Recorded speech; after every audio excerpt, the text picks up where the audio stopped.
नमस्कार दोस्तों, स्वागत है आपका मेरे YouTube चैनल पे। दोस्तों, क्या दुनिया की सबसे शक्तिशाली ताकत अमेरिका अब दबाव में आ गया है? ईरान की विशेष सैन्य इकाई इस्लामिक रिवॉल्यूशनरी गार्ड कॉर्प्स ने अमेरिका की 18 कंपनियों को निशाना बनाने की चेतावनी दी है। और इसी बीच अमेरिका के राष्ट्रपति डोनाल्ड ट्रंप का 2 बयान आया है। एक बयान, यदि हमारी कंपनियों पर हमला हुआ तो कार्रवाई बेहद कठोर होगी। दूसरा बयान कि हम 2 से 3 हफ्ते में इस वार से निकल जाएंगे। हमने जो टारगेट रखा था उसको पूरा कर लिया है। लेकिन अब ये सवाल उठता है कि कैसा टारगेट था रिजीम चेंज का, वो तो हुआ नहीं। ईरान से परमाणु नहीं बनाने का जो दबाव था और जो वादा कराया जा रहा था कि आपको 400-450 किलोग्राम यूरेनियम हमको देना पड़ेगा, वो भी पूरा नहीं हुआ। तो ये सवाल यह है कि क्या अमेरिका पीछे हट रहा है या एक सोची समझी रणनीति है?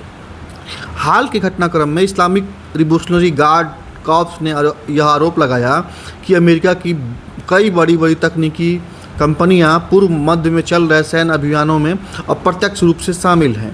इनका उपयोग किया जा रहा है डेटा विश्लेषण में, कृत्रिम बुद्धिमत्ता में, निगरानी प्रणाली में। इसका अर्थ है कि अब युद्ध केवल हथियारों से नहीं बल्कि तकनीक और जानकारी से भी लड़ा जा रहा है। 18 कंपनियों को क्यों निशाना बनाया गया? IRGC का कहना है कि ये कंपनियां अमेरिका और उसके सहयोगियों को रणनीतिक बढ़त दिला दे रही हैं। यही कारण है कि उन्होंने इसे वैध लक्ष्य घोषित किया है। इनमें शामिल है Apple, Google, Microsoft, Amazon, Meta, Intel, Nvidia, Boeing.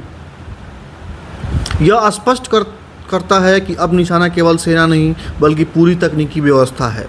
IRGC ने केवल चेतावनी नहीं दी है बल्कि कर्मचारियों को यह भी आगाह किया है कि अपना कार्यालय 10:30 बजे के पहले छोड़ दो। इसका सीधा अर्थ है साइबर हमला हो सकता है, डेटा चोरी, बैंकिंग व्यवस्था को बाधित किया सकता है क्योंकि इसमें JP मॉर्गन भी शामिल है। भौतिक हमले में देखें तो कार्यालय और डेटा सेंटर को उड़ाया जा सकता है। प्रॉक्सी हमला स्थानीय समूहों के माध्यम से, यह केवल बयान नहीं बल्कि एक वास्तविक खतरा है। सबसे महत्वपूर्ण प्रश्न है कि अमेरिका क्यों पीछे हट रहा है। राष्ट्रपति डोनाल्ड ट्रंप ने 2 बातें स्पष्ट कही हैं। यदि हमला हुआ तो जवाब कड़ा दिया जाएगा।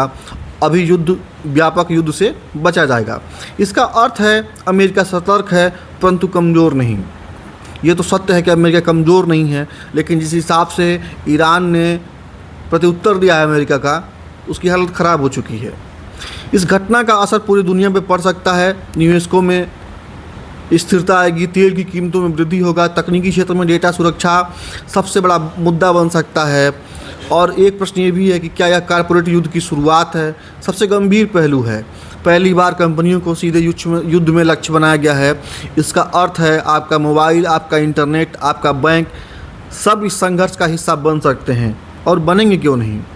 आगे क्या हो सकता है? इसमें 3 स्थितियां हैं। साइबर युद्ध, बिना किसी गोले के पूरी व्यवस्था ठप हो सकती है। सीमित हमला मध्य पूर्वी कंपनियों के ठिकानों पर। और पूर्ण युद्ध, अमेरिका और ईरान के बीच सीधा टकराव। यदि यह संघर्ष आगे बढ़ता है तो इसका परिणाम तेल महंगा होगा, रुपया कमज़ोर होगा, IT क्षेत्र प्रभावित होगा। भारत का इसका अप्रत्यक्ष प्रभाव निश्चित है। तो क्या अमेरिका डर गया है? नहीं, लेकिन वह सीधे युद्ध से बचना चाहता है। क्या ईरान केवल धमकी दे रहा है या संभव नहीं है? यह एक दबाव बनाने की रणनीति भी हो सकती है। सबसे महत्वपूर्ण बात, युद्ध का स्वरूप बदल चुका है। तकनीकी हथियार है, डेटा शक्ति है और इंटरनेट ही युद्ध का नया मैदान है। यदि आपको लगता है कि संघर्ष और आगे बढ़ सकता है तो इस वीडियो को साझा करें, क्योंकि आने वाले समय में युद्ध केवल सीमाओं तक सीमित नहीं रहेगा बल्कि हमारी रोज़मर्रा की ज़िंदगी को भी प्रभावित करेगा।